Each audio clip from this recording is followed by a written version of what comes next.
Welcome to Story Tales. Please like this video and subscribe to Story Tales. I hope you enjoy the story. Let's begin. The oak board felt smooth under Peter's calloused hands as he ran the plane across its surface. Wood shavings curled away in perfect spirals, falling to the workshop floor. He'd been working on this dining table for 3 weeks now, each stroke bringing him closer to the vision in his mind. His phone buzzed against the workbench. Peter set down the plane and glanced at the screen. Harbor Ridge Elementary School. His stomach tightened. Peter Kendrew. Mr. Kendrew. The voice belonged to a woman, tight with panic. This is Mrs. Patterson from Harbor Ridge Elementary. You need to come to the hospital immediately. Weston collapsed during math class. The words hit him hard, but Peter's voice stayed steady. What happened? He started vomiting. Then he seemed confused, couldn't remember where he was. The paramedics said he had convulsions in the ambulance. Peter was already moving, grabbing his keys. Which hospital? Harbor Ridge General. His mother is meeting you there. The workshop door slammed behind him as he ran to his truck. Harbor Ridge General sat on the edge of town like a concrete monument. The automatic doors swished open. Peter spotted Nadine sitting in one of the plastic chairs, staring at her phone. Where is he? Peter asked. Nadine's face was pale, but her makeup was still perfect. They won't tell me anything. They just said to wait. Peter walked to the reception desk. The woman behind the counter had kind eyes and gray hair. I'm Peter Kendrew. My son Weston was brought in from the elementary school. The doctor will be with you shortly. Please have a seat. I want to see my son. Sir, the medical team is working with him right now. Peter remained standing. Sitting felt like giving up. A doctor in green scrubs pushed through the double doors. His face carried the weight of bad news. Mr. and Mrs. Kendrew, that's us, Peter said. The doctor was young, with tired eyes behind wire-rimmed glasses. I'm Dr. Morrison. Please sit down. I'll stand. Tell me about my son. Weston went into cardiac arrest in the ambulance. We were able to resuscitate him, but his organs began failing rapidly. We did everything we could. He paused. I'm very sorry. Weston died at 2:47 p.m. The preliminary cause appears to be acute organ failure. Peter didn't move, didn't breathe. Weston was dead. His 10-year-old son was gone. That's impossible, Peter said. He was healthy. Sometimes these things happen without warning. There could have been an underlying condition. I want to see him. The hospital room was small and sterile. Weston lay on the bed, covered by a white sheet up to his chin. Peter pulled a chair next to the bed and sat down. He reached out and touched his son's hand. Still warm. I'm sorry, buddy. Peter whispered. He stayed for an hour. When he finally walked back to the waiting room, Nadine was gone. The receptionist said she'd left, said she needed some air. Peter drove home alone. 3 days passed in a blur of funeral arrangements. Nadine stayed busy with paperwork. When Peter suggested they wait for the autopsy results, she shook her head. We should accept this and move on, she said. Dwelling on details won't bring him back. Wednesday morning, Dr. Eliza Harrow called. Peter recognized her voice immediately. 3 years ago, when old Sullivan had his heart attack in Peter's driveway, Dr. Harrow had been the one to explain what happened. Peter, I need to see you. Can you come to my office this evening? After hours. What's this about? Weston's autopsy. There's something I need to show you. Harbor Ridge was small enough that the medical examiner's office shared space with the county clerk in a converted Victorian house on Maple Street. Peter arrived at 7 p.m. Dr. Harrow met him at the side door. Thank you for coming, she said. I couldn't discuss this over the phone. She led him to her office. Medical books lined the shelves, and a small desk lamp cast yellow light over scattered papers. Sit down, Peter. Dr. Harrow settled into her chair and pulled out a manila folder. I've been the medical examiner here for 15 years. I've never seen anything like this. Like what? She opened the folder and pulled out a photograph. I found this during Weston's autopsy. Peter took the photo. It showed something small and metallic, about the size of a pill, with tiny wires extending from one end. What is it? I don't know, but it was surgically implanted near his left kidney. Very precise placement, very clean incisions. This wasn't put there by accident. Peter stared at the device. Someone put this in my son recently. The incision site shows signs of healing, but it's fresh. Maybe 2 or 3 weeks old. Why would someone do this? Dr. Harrow leaned back in her chair. That's what I'm hoping you can help me figure out. Has Weston been to any doctors lately? Any procedures? Peter thought back. No. Nadine handles most of the medical stuff, but she would have told me if he needed surgery. Peter, I can't sign off on acute organ failure as the cause of death. Not with this device in his body. I need to know what it is and why it was there. Have you told anyone else about this? No. And I won't until we understand what we're dealing with. Peter drove home with the photograph in his jacket pocket. Someone had violated his son, turned him into some kind of experiment. The house was dark when he pulled into the driveway. Nadine's car was gone. Peter walked straight to Nadine's home office. Her laptop sat on the desk by the window, usually closed but not locked. The laptop screen lit up when he opened it. No password required. Peter clicked through recent files. Work documents from Lanix Pharmaceuticals, email drafts, shopping lists. Nothing connected to Weston's medical care. But there, buried in a folder marked Personal, he found something that made his blood freeze, a file named Subject 9X, Weston K. Peter opened the file with fingers that had gone numb. The document looked like a medical report, dense with technical language and measurements that read like a science experiment. Subject 9X demonstrates improved cognitive processing in preliminary tests. Reaction time decreased by 12% over baseline. Memory retention showing marginal improvement. Recommend increasing dosage to 15 milligrams weekly. Side effects noted: mild nausea, difficulty sleeping, occasional stomach pain. Subject reports feeling different, but cannot articulate specifics. Monitoring device shows elevated stress markers during school hours. Note: subject unaware of trial participation. Cover story of vitamin supplements maintaining effectiveness. Peter read the document 3 times before the words registered. Someone had been giving Weston drugs without his knowledge. Someone had been testing him, monitoring him, treating him like a lab animal. Peter scrolled through more files.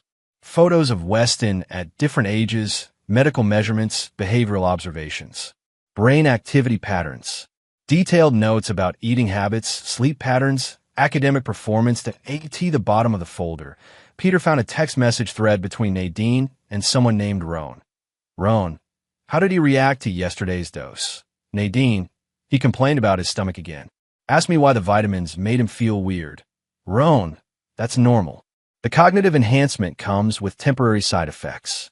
He'll adapt. Nadine, what if Peter notices something? Roan, he won't. You're giving them at breakfast when he's at work. Just keep following the schedule. Peter scrolled down through weeks of messages. Near the end, the tone changed.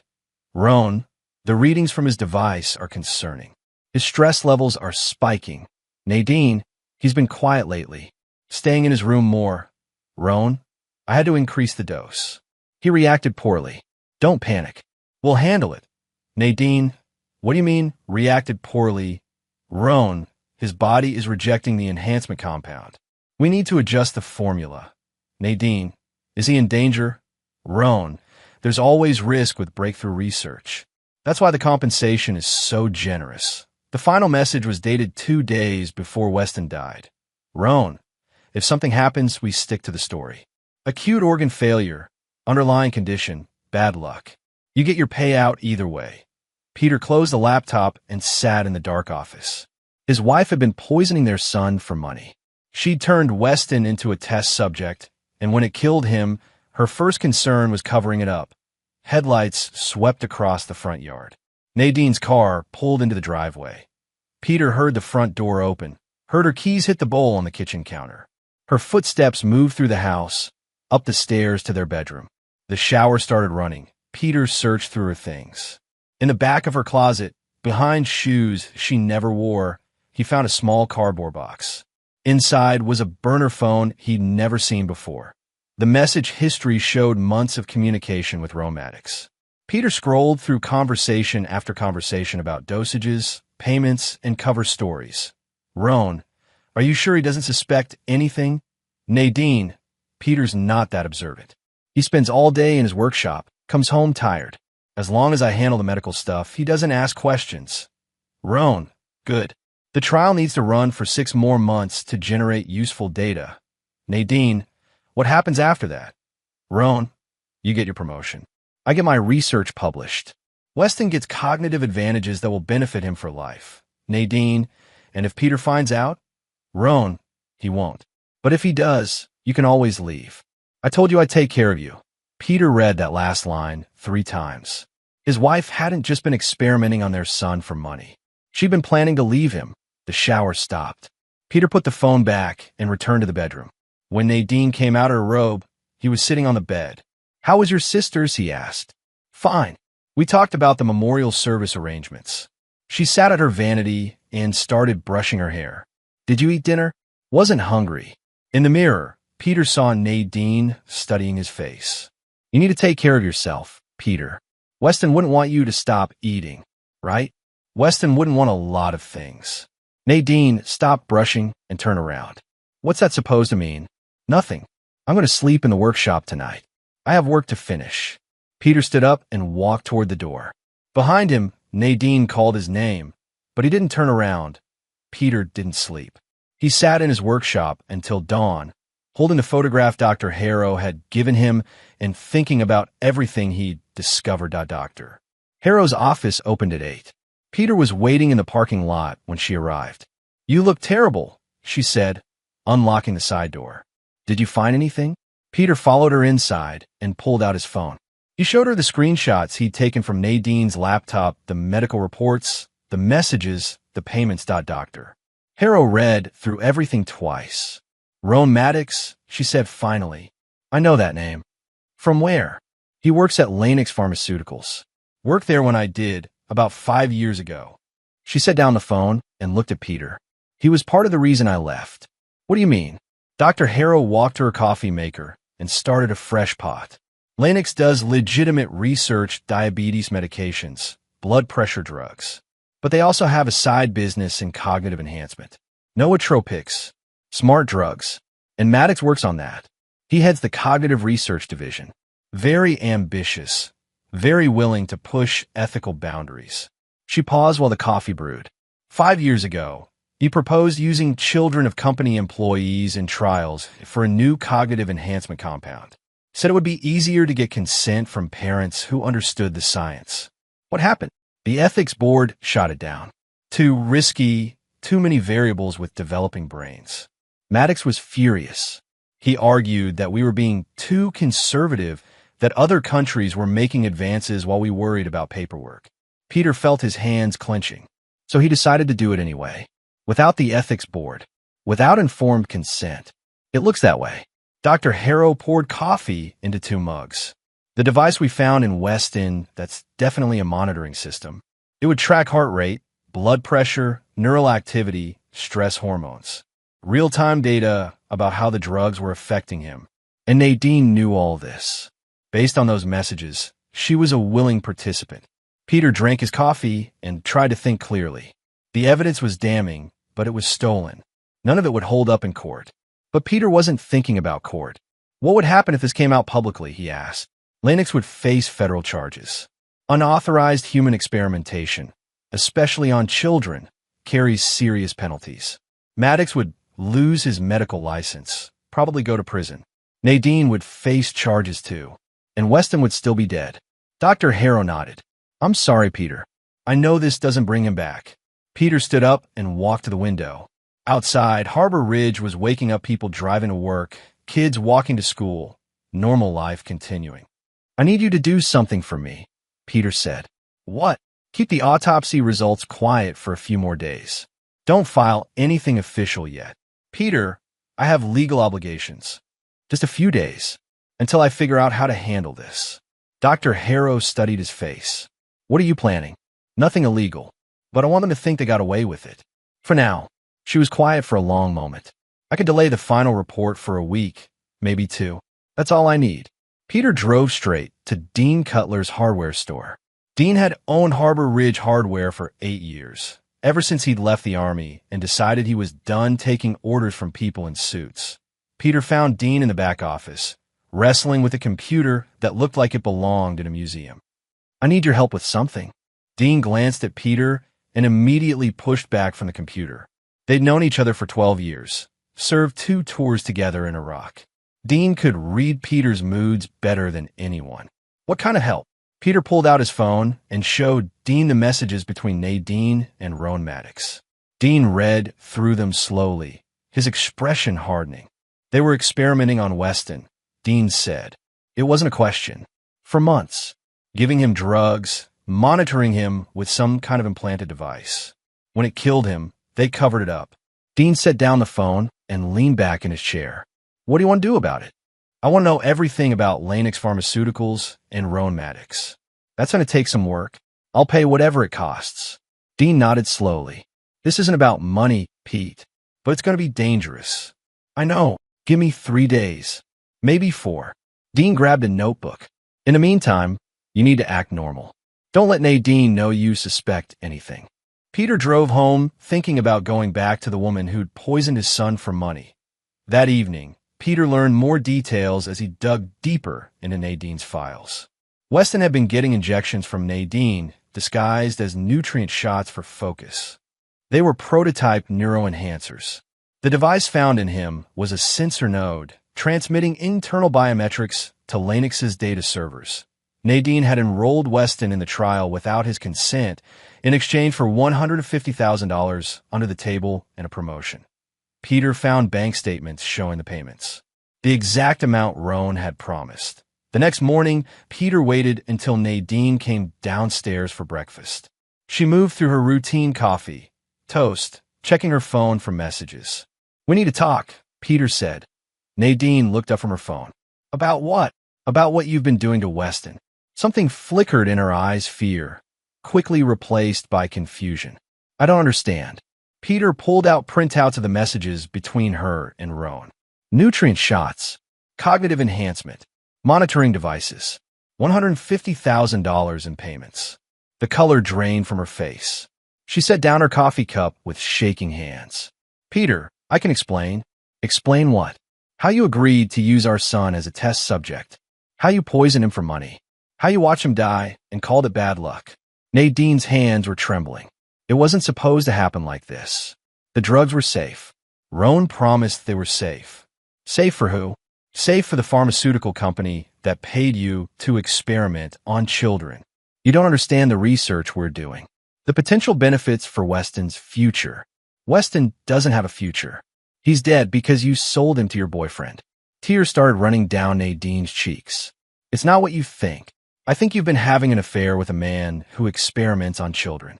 I think you enrolled our son in illegal drug trials without telling him or me. I think you planned to leave me for someone who convinced you that Weston's death was acceptable collateral damage."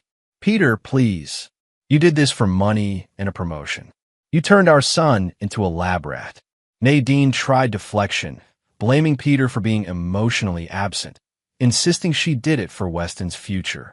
Peter didn't raise his voice. He said nothing, just stood up and walked out of the kitchen. He left her crying at the breakfast table. That afternoon, Dean called with updates. His contact in Portland, an ex-NSA intelligence specialist, had been digging into Lennox Pharmaceuticals. "Your friend works fast," Peter said when he arrived at the hardware store. "Jake doesn't mess around. Here's what we found." Dean spread documents across his desk. Lennox has been running unauthorized trials on children for 2 years. At least 12 kids in the Portland area have been part of Maddox's experiments. Are they still alive? Most of them, but several have had serious health problems. Seizures, organ damage, behavioral changes. Peter studied medical reports showing children who'd suffered adverse reactions to the same drugs that killed Weston. "There's more," Dean said. Jake managed to bribe a tech from Lennox to extract internal communications. Dean handed Peter a printed email from r.maddox@lennox.com to and.richards@lennox.com subject. "Protocol adjustment if he dies. We say it was a latent disorder. Move on. Get clean. You'll still get your payout. The research is too important to stop now." Peter read the email twice. They've been planning Weston's cover story before he even died. "I want to kill him," Peter said quietly. "I know. but we're going to do something better. We're going to destroy everything he's built. Dean's contact had one more piece of information that changed everything. Jake thinks we can get the actual data from the monitoring device, Dean said. The one they found in Weston's body. What kind of data? Everything the device recorded while it was inside him. Audio, biometric data, maybe even video if they were using advanced surveillance technology. Peter felt something cold settle in his chest. You're saying we might have recordings of what they did to him. It's possible, but we need to get the device to someone who can reverse engineer the data storage. The next day, Peter took the device from Weston's body to a friend in Portland, a military engineer named Tom Rodriguez, who specialized in electronic surveillance systems. Tom had served with Peter in Iraq and knew how to extract information from damaged equipment. This is sophisticated, Tom said, examining the device under a magnifying lens. Biomedical monitoring, wireless transmission, and what looks like onboard data storage. Can you get the data out? Give me 2 days. Peter waited. When Tom called, his voice was grim. Pete, you need to come see this in person. And bring your friend Dean. You're going to want witnesses. Peter and Dean drove to Tom's workshop in Portland. Tom had connected the device to a computer system that filled half his garage. I was able to recover about 3 months of stored data, Tom said. Audio recordings, biometric measurements, and some video footage from what appears to be a micro camera. Tom clicked play on his computer. Peter heard his own voice first, distant and muffled. How was school today, buddy? Then Weston's voice, clear and heartbreaking. It was okay, Dad. My stomach hurts again. That was recorded 6 weeks before he died, Tom said quietly. The next recording was different. Nadine's voice, close to the microphone. Here's your vitamin shot, sweetheart. This will help you focus better in school. Weston's voice, smaller now. Mom, these vitamins make me feel weird. Like my brain is leaking. That's just your brain getting stronger, honey. It'll stop soon. Peter closed his eyes and listened to his son's voice describing the drugs that were killing him. Weston had been trying to tell them something was wrong, but Nadine had convinced him it was normal. There's more, Tom said. Recordings of phone conversations between your wife and someone named Roan. The next audio file was devastating. Roan's voice instructing Nadine on dosing over the phone. Increased to 20 milligrams this week. His stress markers are elevated, but that's expected during the adjustment phase. Nadine's voice. He's been having nightmares. And he asked me yesterday why the vitamins taste like medicine. Roan, tell him they're a new formula. Children adapt quickly to cognitive enhancement if we maintain consistent dosing. Peter listened to dozens of recordings conversations about his son like he was a piece of laboratory equipment. Discussions of side effects like they were minor inconveniences, plans for adjusting dosages when Weston's body started rejecting the drugs. This is everything we need, Dean said. Audio proof of the unauthorized experiments, evidence of the cover-up, recordings of them discussing Weston's suffering like it was data. Peter stared at the computer screen, showing waveforms of his dead son's voice. Copy everything. Every file, every recording, every piece of data. What's the plan? Tom asked. We're going to make sure everyone knows what they did to him. Peter decided to start with a surgical strike. Instead of going to law enforcement immediately, he wanted to watch Roan and Nadine panic as their world collapsed around them. Dean's contact, Jake, had found an independent biotech ethics blog called Medical Truth that specialized in exposing pharmaceutical fraud.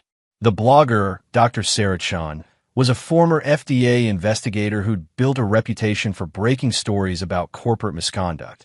Peter sent her the first part of the data anonymously, the recordings of Nadine giving Weston injections, his complaints about feeling sick, and emails between Nadine and Roan discussing the cover-up. The story broke on a Tuesday morning. Pharmaceutical company accused of secret experiments on children, ran as the headline, with audio clips of Weston's voice describing how the vitamins made his brain feel like it was leaking. The story caught fire immediately. Other medical ethics websites picked it up, then local news stations, then national outlets. By noon, Lanix Pharmaceuticals was trending on social media. Lanix issued a weak denial. We categorically deny any unauthorized research activities. Our protocols meet or exceed all federal safety standards. But the recordings spoke for themselves. News outlets played clips of Weston's voice, of Nadine discussing dosages, of Roan planning the cover-up. The public reaction was immediate and furious. Peter watched from his workshop as news vans gathered outside Lennox's headquarters. Reporters tried to interview employees as they left the building. Stock prices plummeted. Nadine was pulled into meetings at Lennox. She came home that evening looking shaken. "There's been a security breach at work," she told Peter. "Someone leaked confidential research data." "What kind of data?" "Audio recordings, internal communications. The company is conducting a full investigation." Peter nodded sympathetically. "Sounds serious." "It is. Roan thinks it might be corporate espionage. A competitor trying to damage our research." That night, Peter got a text from Dean. "Roan's panicking. Jake intercepted his communications. He's trying to destroy evidence and planning to blame everything on rogue employees." Peter smiled grimly. "Let them panic. Let them scramble to cover their tracks and point fingers at each other." He wasn't done yet. The next morning, Peter packed a bag and left town for a week. He told Nadine he needed space to grieve, needed time away from reminders of Weston. She seemed relieved to have him gone. Peter drove to a cabin Dean owned in the Oregon mountains and waited. He monitored news coverage of the Lennox scandal, watched the company's stock price continue falling, and planned his next move. After a week of letting Roan and Nadine sweat, wondering who had leaked the recordings and how much evidence existed, Peter was ready for the final phase that he drove back to Harbor Ridge and called Dean. "Time to finish this." Peter said that Dean's intelligence contact, Jake, had been busy during Peter's week away. He'd located Lennox's rural testing site, a converted warehouse 15 miles outside Portland, where they conducted their most sensitive research. "This is where they keep the backup data," Jake explained, showing Peter satellite photos of the facility. "Everything that's not stored at their main headquarters gets archived here. Financial records, experimental data, communications between researchers. Security? Minimal. 2 guards, basic alarm system, no federal oversight, because officially this facility doesn't exist." Peter studied the building schematics Jake had obtained. The underground data vault was accessible through a service tunnel that connected to the building's mechanical systems. "How do we get in?" Dean knows the area from his Army training. "There's an old logging road that leads to the back of the property. We can approach on foot after midnight when the guard shift changes." 3 days later, Peter and Dean drove toward the testing site in Dean's truck, the bed loaded with tools and equipment. They parked 2 miles away and hiked through dense forest to reach the facility. The building looked like any other industrial warehouse: concrete walls, metal roof, loading dock for trucks. But the extensive security cameras and razor wire fencing revealed its true purpose. "There," Dean whispered, pointing to a utility access point near the rear of the building. "That should connect to the underground systems." They moved carefully, avoiding the security cameras Jake had mapped for them. Dean cut through the fence while Peter kept watch. The utility access led to a tunnel that ran beneath the building. "Data vault should be directly above us," Dean said, checking his blueprints with a small flashlight. They found the access panel. Jake had identified a maintenance hatch that led directly into the underground storage facility. Peter climbed up first, emerging into a room filled with servers and computer equipment. "This is it," Peter said quietly. The data vault contained everything: backup drives, server arrays, filing cabinets full of printed documents. Peter could see labels indicating research data going back 5 years. All of Maddox's illegal experiments, all the evidence of children being harmed, all the financial records showing payments to parents. Dean handed Peter a device that looked like a small metal cylinder. "Thermite charge. This will burn hot enough to melt everything in this room." Peter set the device among the server arrays and activated the timer. They had 15 minutes to get clear of the building. They retraced their path through the tunnel and back to the forest. At exactly 3:17 a.m., the underground data vault exploded in a flash of white-hot light. The thermite burned at 4,000 degrees, melting steel and silicon into slag. By morning, all of Lennox's backup data was destroyed. But Peter wasn't finished. That afternoon, he released everything. The complete audio recordings from Weston's device. Video footage of Nadine giving him injections. Email communications between Roan and Nadine discussing Weston's poor reaction to the drugs. Financial records showing payments to parents. Medical data on all the children who'd been harmed. Peter sent the files simultaneously to the FBI, the FDA, the Oregon State Police, and 50 news organizations across the country. He also sent copies to the parents of every child who'd been part of Maddox's experiments. The story exploded across every media platform. Network news led with audio of Weston saying his brain felt like it was leaking, while his mother assured him it was normal. The recordings of Roan and Nadine planning their cover story played on loop. Pharmaceutical conspiracy exposed. Secret experiments killed child. Ran as the headline on every major newspaper. Within hours, federal agents raided Lennox's headquarters. Harbor Ridge had never seen anything like it. News vans lined Main Street. Reporters interviewed anyone who'd known the Kendrew family. Camera crews filmed the elementary school where Weston had collapsed. Peter watched from his workshop as the town exploded with media attention. Every channel was covering the story of the pharmaceutical company that had experimented on children and the father who'd exposed them. By noon, Roan Maddox had been arrested at his home. The FBI charged him with conspiracy to commit fraud, unauthorized human experimentation, and violation of federal medical research regulations. Lennox's stock price crashed, losing 80% of its value in a single day. Several other Lennox executives were federally indicted. The company's research division was shut down pending investigation. Federal authorities began reviewing every study Lennox had conducted over the past 5 years. Nadine was fired from Lennox that afternoon.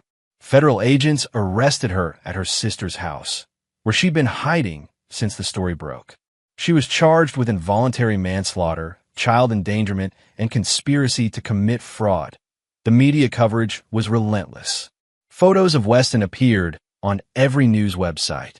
Audio clips of his voice played on radio stations across the country. The story had everything: corporate conspiracy, betrayed trust, an innocent child killed by the adults who should have protected him. That evening, Peter's phone rang. The caller ID showed Nadine's number.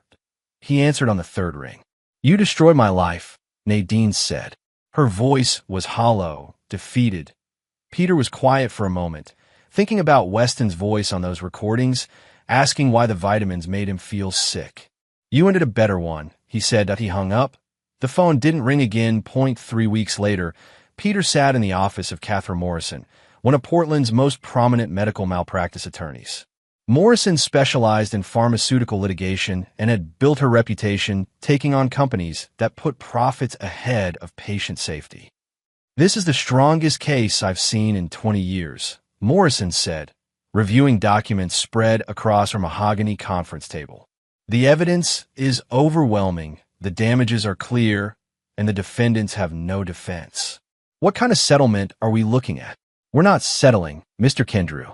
We're going to trial, and we're going to make Lennox pay every penny they owe you." Morrison picked up a legal document. "There's something else you need to know. The consent forms your wife signed for Weston's participation, they're legally invalid." "What do you mean?" "She signed them using her maiden name, Nadine Richards, without your signature or consent.